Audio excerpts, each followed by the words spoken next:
not showing you the slides with doing the other thing. Let's see if we can present here. Okay, can you guys see my screen okay? Yes. Okay, awesome. So today's conversation is about cognitive services in computing, and I'm calling it a not so definite presentation. And that's because there are a lot of different things. It's really an emerging field. And so one of the great things about this field is um, it has so much relationship to big data. It's really possible because of big data in AI and machine learning.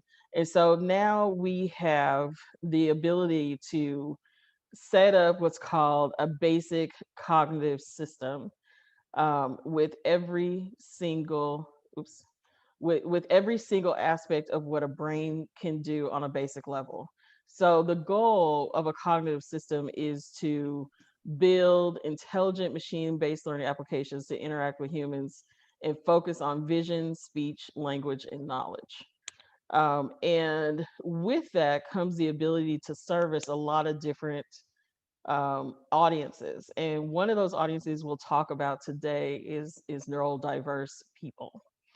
And so I'm not a big believer in a bunch of slides. So I'm going to show you a few slides and then we're going to drive around a little bit. And then we're going to talk to Mark about his work in neurodiversity and how it works in his organization with Auticon.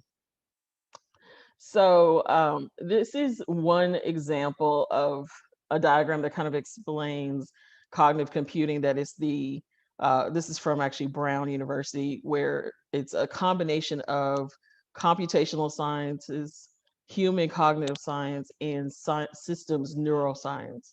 And they happen to call it ICON.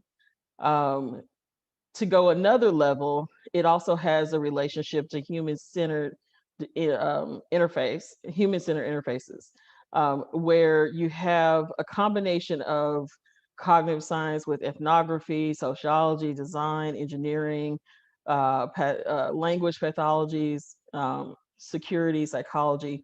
All these things kind of come together to say, how do we interact with this human in a more effective way? And then there's the messiness. And I love this diagram because this is the real world of how do we deal with humans in a better way, right? And we've seen the pluses and the minuses of the previous industrial revolution. Now we're on this so-called fourth industrial revolution, and we have this nexus where we sit in the middle of all these different disciplines, and that has a lot to do with cognitive computing too, right? So some systems involve mathematics, some don't. Some systems involve management information sciences, some don't. Some involve design, some involve philosophy, some involve medicine, some involve biology, ecology. The point is that to be human involves all these areas, and we need to look at the nexus. How do we explore the nexus of being human? So there are a few different things, sort of applications out there. So just to start from the most basic level, this is actually a presentation from Microsoft. I think I could share my sound too. Let's see, hopefully this will work. Can you guys hear that video? Did you guys hear that video? No. No. Okay. I think there is a way to share sound. See, there we go. All right. Azure Cognitive Services are AI capabilities that drive business impact through rich end-user experiences. With just a few lines of code, you can bring computer vision to the factory floor or give e-commerce experiences a human touch. You can empower companies to spot anomalies in real time, hospitals to extract critical data from patient records, and people across the world to communicate with each other.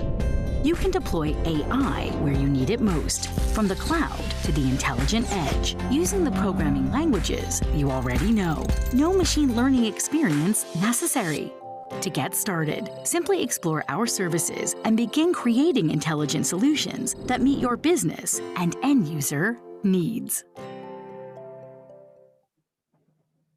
Okay, so the basics of cognitive services that as they're presented right now are that it's low code. It's focused on making sure that we have certain benefits in mind. And so we have certain things with cognitive service examples like decision making. So, how to put together, how to find different anomalies, how to moderate content, how to do metrics. All of these things require with no actual coding experience. We have language services where we can actually translate things back and forth. We have speech services, speech to text, speech recognition, or speech translation. And then we have vision. So we have face recognition, which everybody knows the good, bad thing that's happening out there, computer vision and customized vision, image recognizers, form recognizers, things like that. So when we talk about cognitive services, that's essentially what we're talking about. There are four main examples that are out there, and we'll share this article with you, which are from Apple.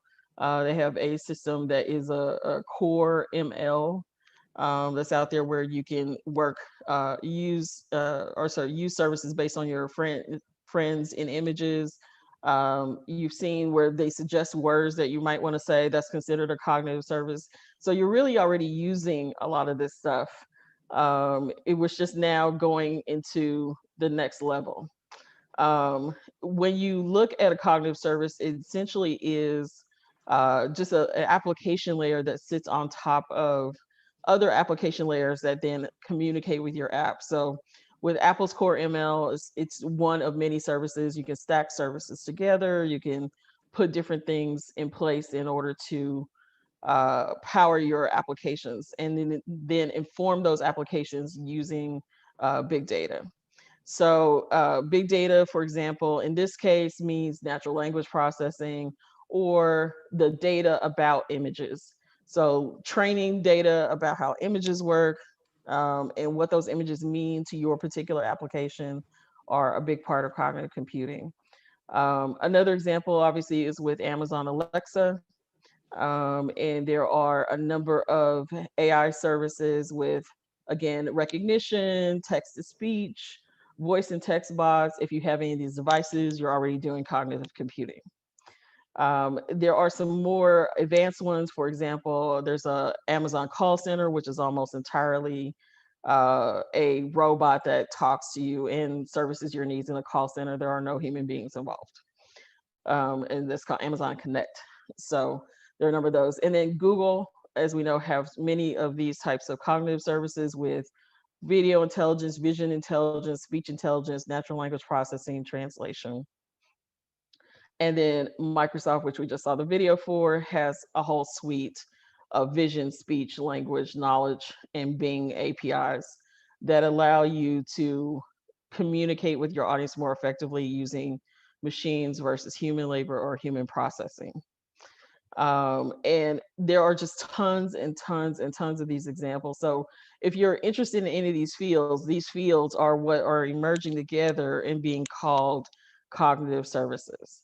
And there are lots of enterprise versions where, so for example, Progress, they help you make complex decisions using automation and business rules. Some of you who are in bigger corporations may be familiar with that. With companies like, I always say their name wrong, Anegis, I think, they also have a number of more specific APIs around vision. So for example, it's not just any object. They have product recognition APIs, product type recognition APIs. They have APIs that recognize freshness. They have APIs that recognize color, shape, and size. They have liquid capacity recognition, which I think is ultra fascinating. And they also recognize for retailers, they recognize what's on the shelf, what's missing.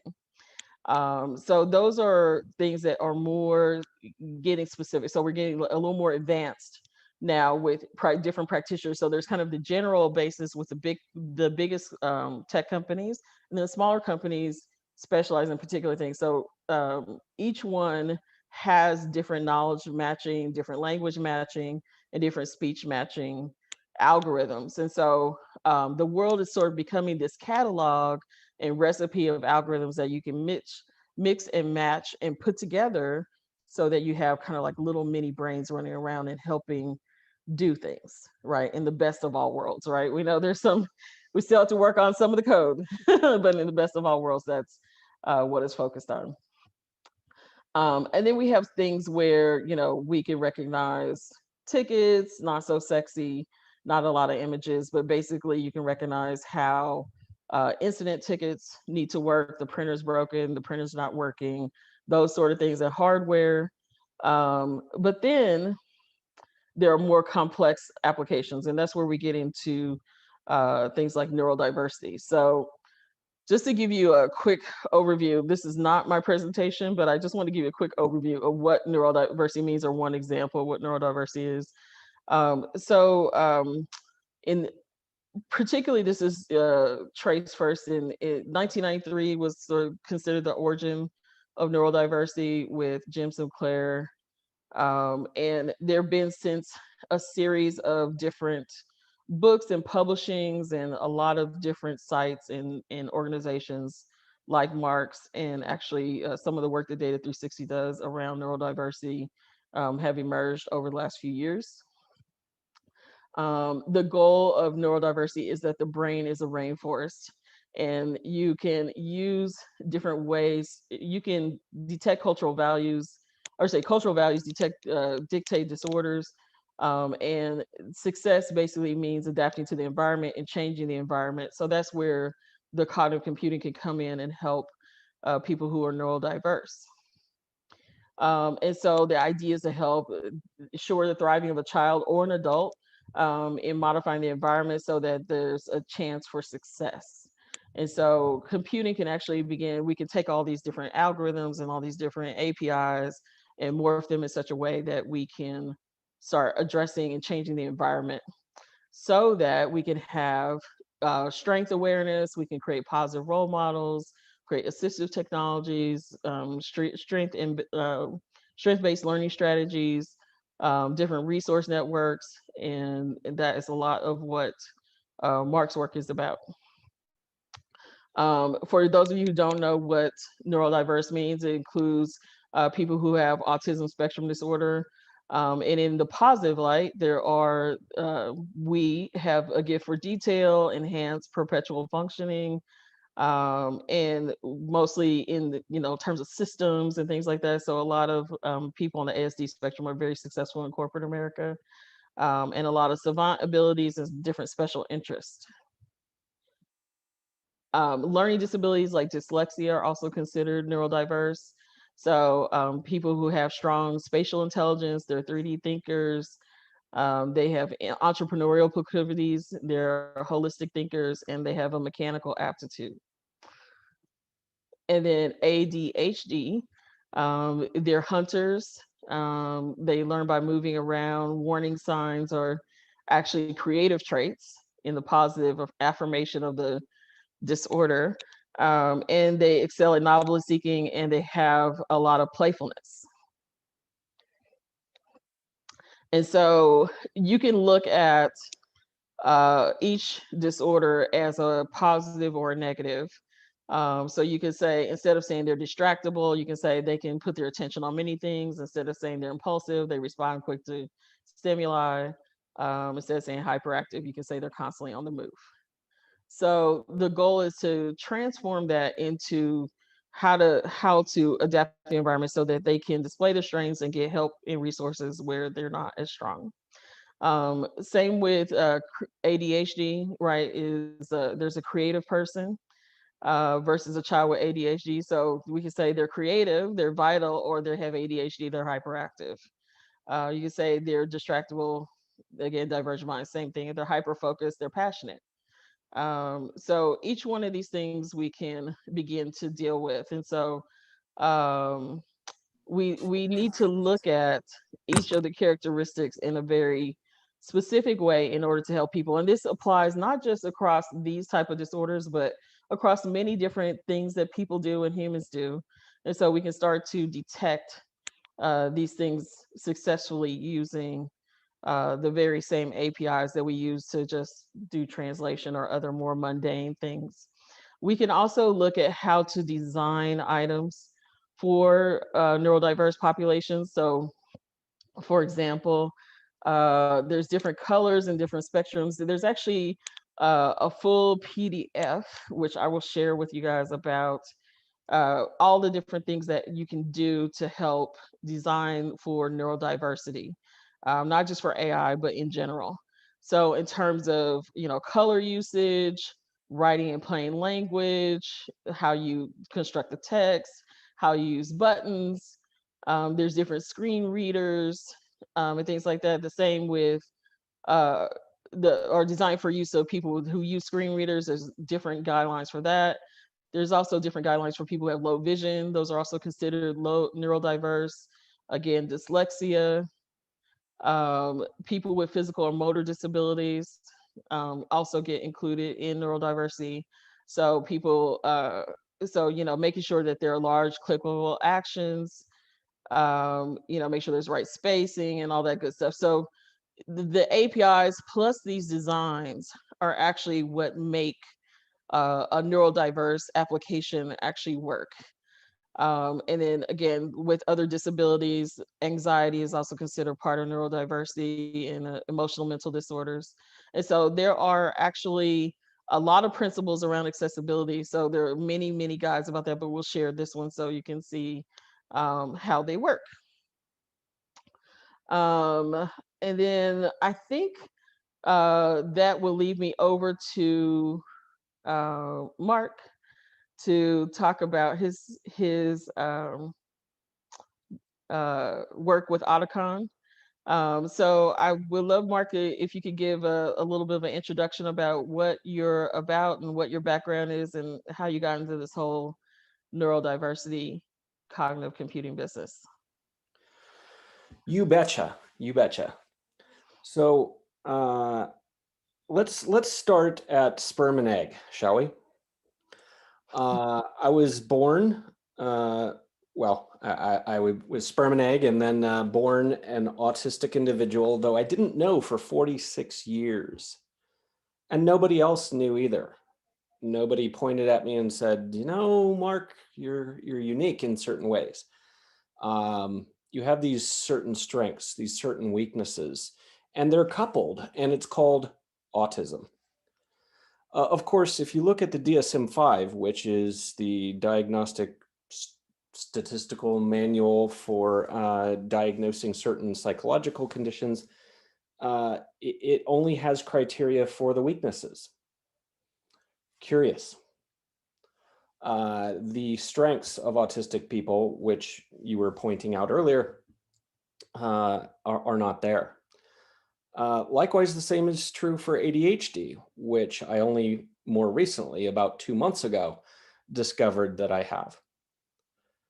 And that too can be looked at in the same way from a strengths and weaknesses perspective, because they're also coupled.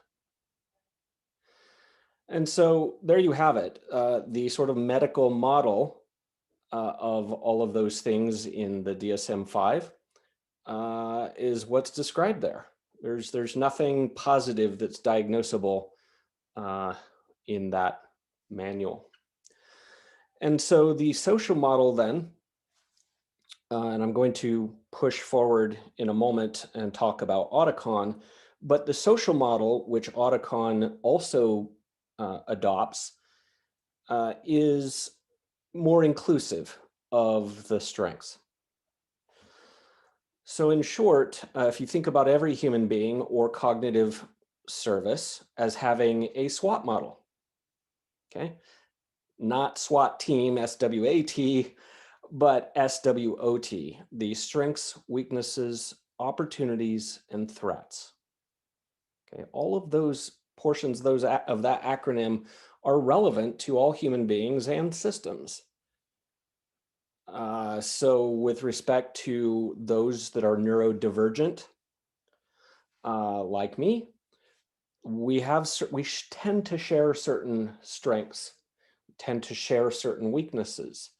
But the point is, if we all have a certain SWOT model, then there are certain opportunities for us and certain threats as well. That's the O and the T. And so think about all four of those from the perspective of not just the human brain, but also the systems that are meant to, in many cases, emulate the human brain, or in other cases, be superior to the human brain. After all, the human brain doesn't have quite the clock cycles, shall we say, of a massive cluster of thousands of computers. So with that said, I'd like to talk about Auticon. What the heck is Auticon? It is a mashup of two words, autistic and consulting. So yes, all of our people are autistic. Some have other conditions as well that, that Marie talked about, other neurodivergent conditions. And many are gifted, many are savants, and so on. But we hire only autistic people and for consulting. So we have 4 spheres software, data, including, of course, big data, but we don't discriminate, so little data is fine too. So software, data, information security, and operations. Sort of call it what you will, DevOps, administration, any of those words are totally applicable to that 4th sphere. So that's our space. And you might think, well, okay, you're a consulting company. You have autistic folks. So what? There are a million consulting companies out there. Well, there's a statistic published by JP Morgan Chase that is one of the reasons why we exist. And that is that autistic people are statistically 48% faster, and the study here used software engineering as the baseline. For these stats, 48% faster and up to 92% more productive. And so, of course, many would joke and say, well, that's because their hands are on the keyboard, their heads are down, and they're not socializing. Well, there's some truth to that, for sure. Many autistic people are not so interested in hanging out at the water cooler and talking about the latest basketball game or what have you. So with that said, our folks are on average sort of statistically that. So our customers get sort of more bang for the buck. But that too is not really why we exist. Why we exist has to do with being the consulting company on both sides of this double-sided marketplace, where you have autistic people on one side, and there's a very sad statistic there. Whether you trust the US statistic or the UK statistic or some other country's statistic that they've published, but the stats vary between about 80 and 85% of autistic people are unemployed or underemployed. So I know a candidate who has yet to get a job at Auticon. We have yet to find a match of a project for him.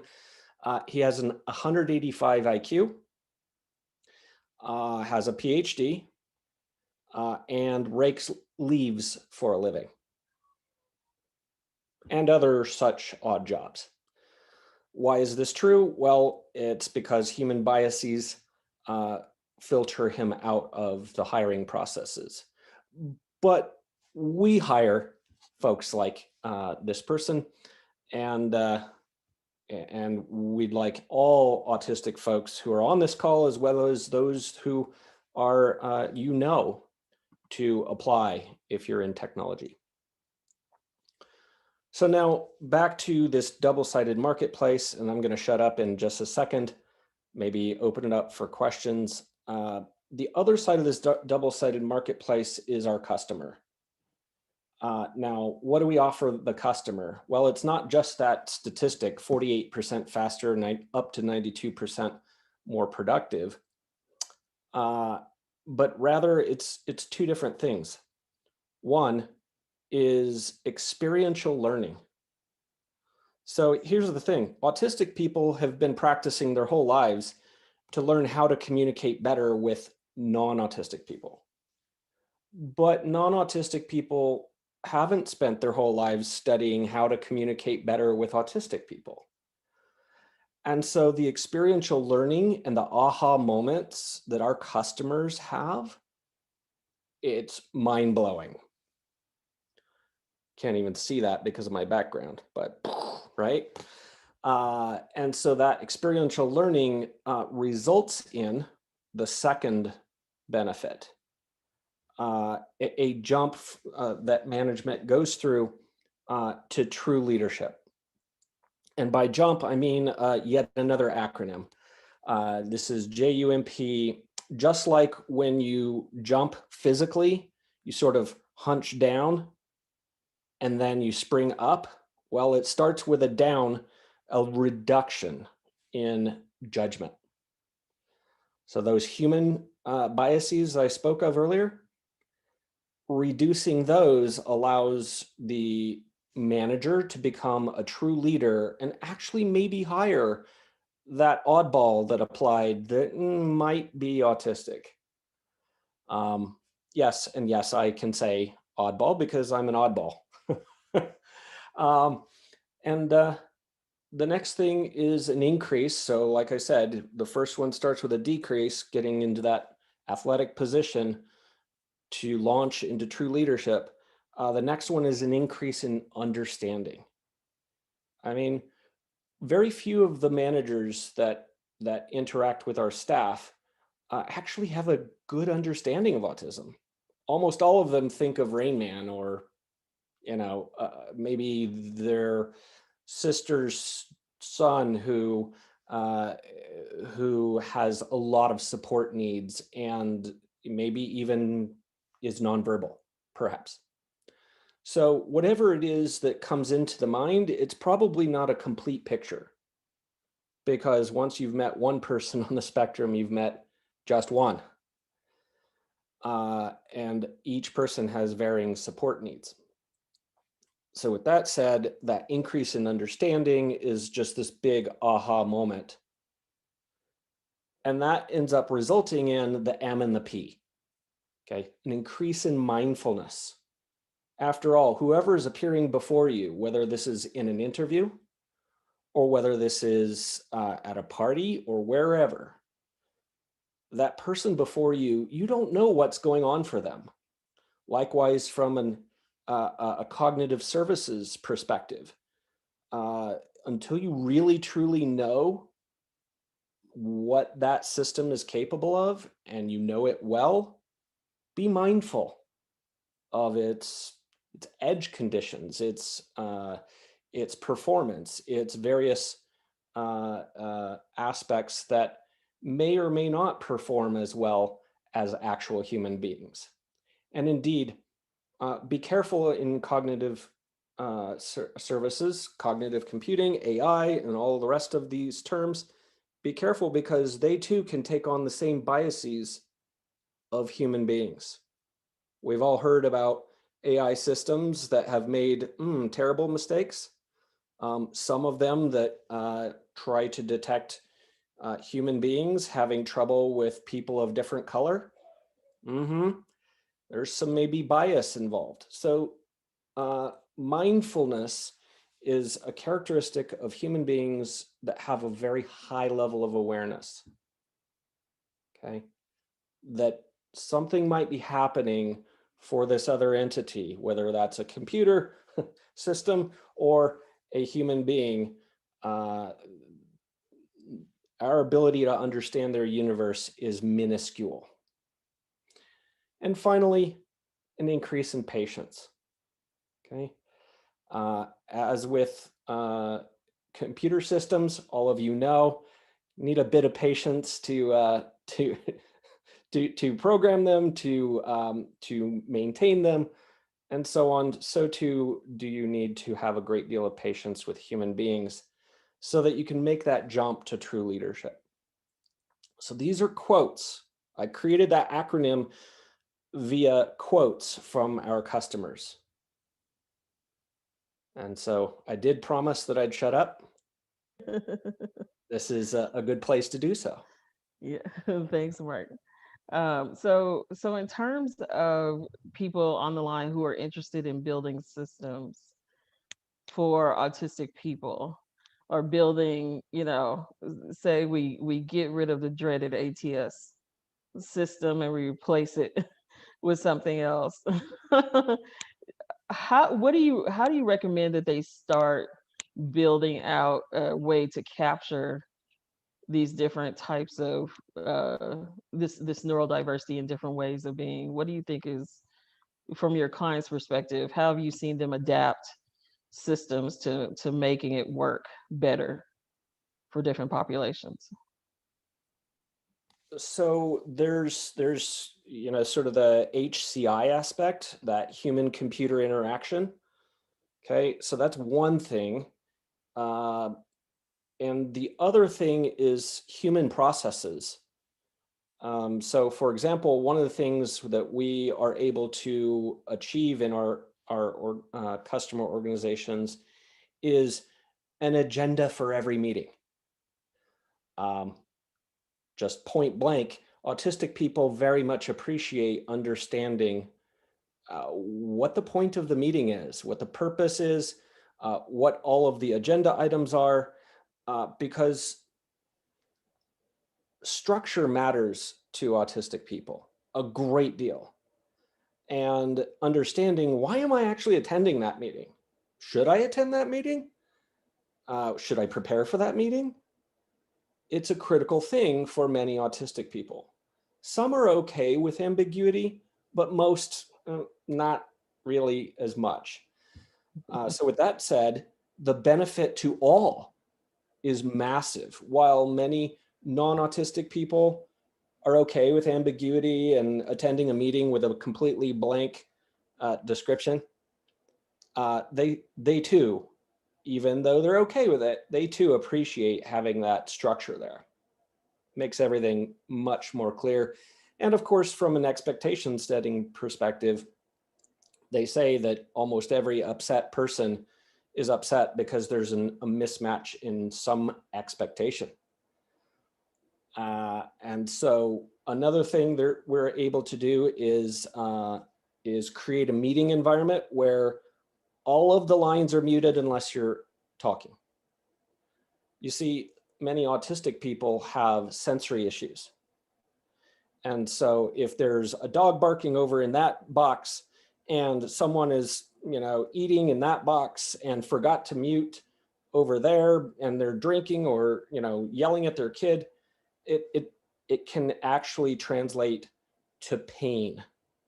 So that auditory sensory input can actually be pain. And of course, everyone else appreciates that, even if they don't have these issues, because then they're able to focus on the speaker better.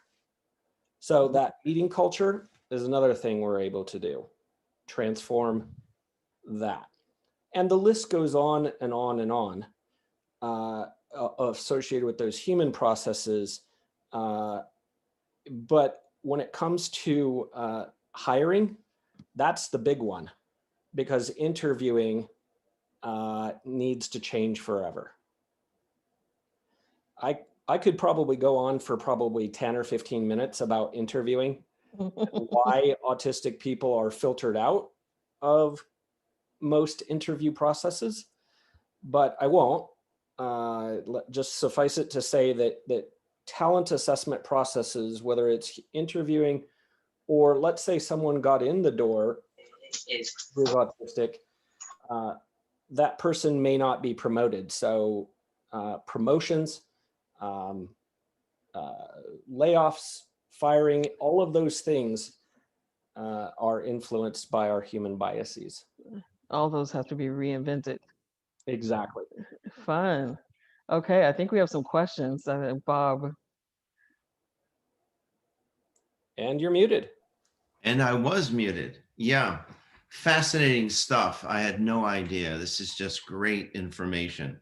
So I'm a career and communications coach, and I happen to have an autistic client who's about 29. And we've been working for a while. And honestly, it's heartbreaking trying to like connect in on some heartbreaking because I know how much he criticizes himself. And one of the things we work on is how to catch that saboteur thought and stop it and turn it around to be positive. And so, I use different techniques, neuro linguistic programming, and lately positive intelligence. And I was just wondering if you knew about the service in Silicon Valley called Evo Libri, Jan Johnston Tyler. Do you happen to know her? That's to Mark or Marie. No, okay. No. So she's been in this business of coaching and mentoring and helping mostly young adults, teenagers to young adults who are on the spectrum with socializing and getting work and keeping your job. It's hugely important. In my family, we're neurodiverse. Uh, and I have this love-hate thing with the DSM too, because labels help you understand, but then you get stuck with it. So like I figured out early on through research that my daughter had dyslexia, and we intervened and got a different reading and spelling system. So that's no problem. She just graduated Phi Beta Kappa. That's not a problem. Yeah. But we didn't know until high school that she also had ADD, basically. So then that was another intervention. That's one of the ways that I found the woman at Evo Libri. But what comes with this stuff, as you guys probably know, is anxiety and depression. Uh, it's such a mix of things. And I'm so optimistic that we're getting more aware of how different all of our minds work. And we just try to let go of these assumptions. But Yeah. this is great stuff. So thank you. Nailed it. Thank you. Yeah, and getting systems to support those differences, right? And include them as much as possible. So, thank God we have now the computer systems that can actually handle that too.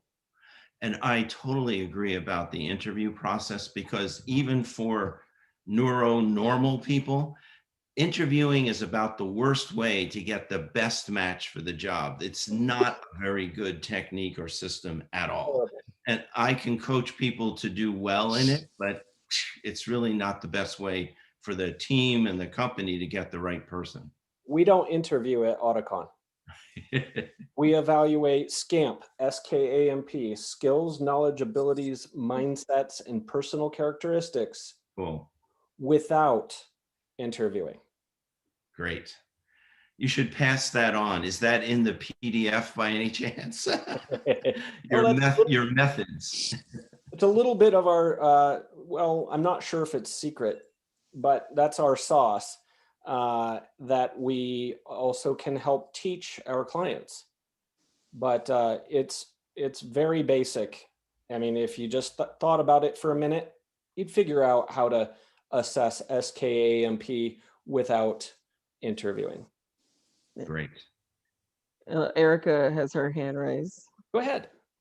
Yeah, I just had a question actually with your consulting services and stuff, because I saw something probably about a year and a half ago of someone else who's placing neurodiverse candidates. And I was wondering, do you do anything from a technology perspective to help coach them as they're working there and help build their skills and stuff like that? Thanks for asking that question, because it's something that I left out. So I think we're the only, though I could be wrong, company on the planet that's in consulting that has such a high overhead as part of the business. So we have 2 individuals per one who are supporting the consultant. Now, we believe actually that this model of doing business works for all companies, not just those who hire exclusively autistic people to do consulting. So I believe that all companies should adopt a model where every single human being, regardless of neurotype, deserves two types of support. One is related to the hard skills, knowledge, and abilities, mindsets, and personal characteristics. That person is typically the direct manager. Makes sense, right? Most of the people you've reported to in your life are really pretty good at the skills, knowledge, and abilities, especially. But often technology managers aren't the most emotionally intelligent. Okay. You know that, I know that. And so a very highly emotionally intelligent second support in the form of soft knowledge, skills, abilities, mindsets, and personal characteristics is provided. And so what if every company on the planet, every organization had two types of support for every person? After all, your direct manager, whoever that is, you might have a conflict. Who do you go to? Well, of course, you go to your job coach, your soft skills support. Or you don't know how to advocate for a raise. Who do you go to? You go to your job coach. You had an issue with a coworker. Sometimes you can go to your direct manager for that, but other times you might fear that they might fire you instead. So instead, once again, you go to your job coach. And so I don't know why, businesses haven't been doing this all along. It takes a company that thinks different. Oh, wait, that's Apple. Okay, how about English? Thinks differently. Huh? See what I did there? I'm autistic, so I actually paid attention to the difference between different and differently. But hey, back to the point. We think differently about how to support each other. So from a servant leadership perspective, then, I am the technical mentor and coach, and I serve each of our staff members that way. And then we have a person named Kelly and another person named Reshma who does the same from the soft skills side. And they are experts in autism, master's level or higher in autism studies. And of course, also, education, therapy, and so on kind of background. Do you think it takes training HR people about the differences, or is there a shorter way to having them become sensitive to the differences? Like, what do you think is the driver of, how do you think this change can be driven from a computing standpoint and from a organizational standpoint? So I have a, did you want to interject someone? I thought I I heard. see Bob has his hand up again. Oh, no, why don't you go ahead and answer, Mark? Go ahead. Something else. Go ahead. Thanks. So I have a manifesto that is in here, and it's just barely on the web as of this time. So many of you have been to agilemanifesto.org. Okay. That manifesto created what's called a movement, to borrow Seth Godin's term there. It created a tribe, didn't it? So that tribe were called agile proponents, because this is a better way. So essentially, the Agile Manifesto has a series of values. We value this over this, where the over this is the status quo, okay? We value this over some other status quo. We value this over this other status quo, and a set of principles. And then those 17 white guys, if you actually pay attention, every single one of them are white and male, or at least seemingly. Obviously, identification, one's own identity might be different. But the point is that there were 17 of them, and all of them were uber smart luminaries in the computer field, specifically software. And they said, we have a different way of thinking and a different way of behaving. And so as part of that movement, they changed the world. Well, I too have a similar idea here. So 17 people will come together. They will be much more diverse than the Agile Manifesto first signers, but these signers will sign an equal opportunity manifesto. And so I think HR people will latch on to this.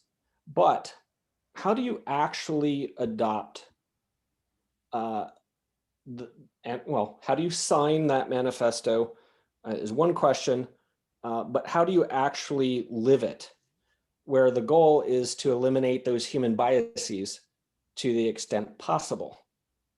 Okay, to the extent possible. I think HR people everywhere will just get it once this becomes an actual movement.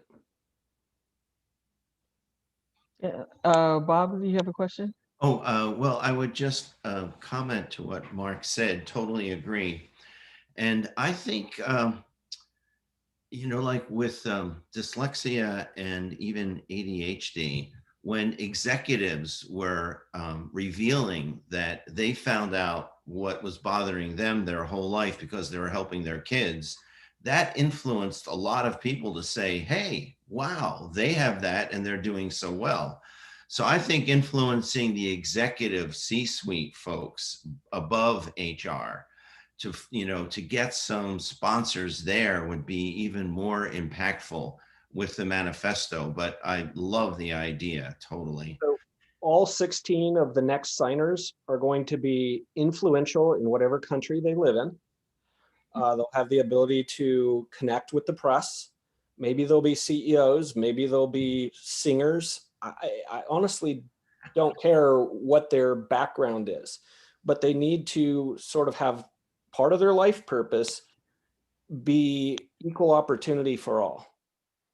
Yeah. Because if you solve equal opportunity for all, you solve it for autistic people, people with face tattoos, people that are just different. Yeah. Now, what about Mark? People recently in the past year came into awareness of people whose certification, training, and profession is applied behavior analysts who work with people on the spectrum. And they usually work through an agency that's a government agency or a private agency. And then there are people who get certified in a specific kind of coaching for spectrum folks. I forget what that's called, but there's only one. It's very prestigious. Do you work with people like that too, influencing them? So ABA, applied behavioral analysis, the study of behavioral analysis isn't bad. Okay. Now it sounds like I'm going to be judgmental here when I just talked about reducing judgment. But some, okay, I'm just going to phrase it that way because I don't know what the percentages are. Some experts at ABA are not actually helping as much as they think they are. Because some people who experience interactions with ABA do not have good outcomes. And part of that is the strong focus on that medical model where they're so focused on what is the reason for this behavior that's bad, okay, labeling and so on, as opposed to focusing on the strengths, because these folks need a stronger self-esteem. Okay, this is one of the biggest epidemics among autistic people, is that their self-esteem is not where it should be. And so if ABA folks who study behavior would simply focus largely on the strengths and, when necessary, touching on some weaknesses. But building a relationship based on trust is about, saying, oh, you're so talented at this, this, this. How can we focus on that, and so on? Yeah. Yeah, it looks like we're getting close to time here. I want to wrap it up by saying there are, according to uh, several articles on the internet, now 30 employers that have specific programs for people with autism in 2020 and beyond. There are tons of groups that are starting to be aware of these neurodiverse issues. There are very few systems that support these issues to date. So one of the things, one of the biggest opportunities in careers for big data and AI and machine learning is to support some of these concepts for some of the biggest companies on the planet: AMC, Autonomy Works, Chevron, CVS, Ernst & Young, Ford, Freddie Mac, Google, Home Depot, HP, JP Morgan, Lowe's, Microsoft, Office Max, Pepsi, Safeway, Salesforce, SAP, and Target, Vodafone, Walgreens, and Walmart, as well as a number of other ones that may be less well known, all hire neurodiverse talent. All have programs for neurodiverse talent. And so there's a wealth of opportunity in this field. We definitely encourage you to explore this field and take some of your computing skills to do a whole lot of good for a lot of people. And Regina, I guess we'll turn it back over to you. Any other things we need to do to wrap it up?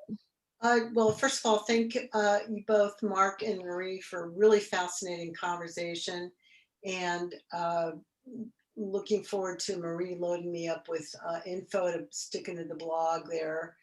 And beyond that, thank you everybody for joining this evening. Bob, great questions as always. And is it okay if people reach out to you guys, Mark and Marie? Yeah, for sure. You bet. And I have a few extra minutes, so if anyone has extra time, I'd be, more than happy to stay and chew the fat. Okay, we'll give you 5. How's that? Because I don't want to overly tax your time. But then we will shut this down, and then people can reach out to you individually. So I'm going to stop the recording.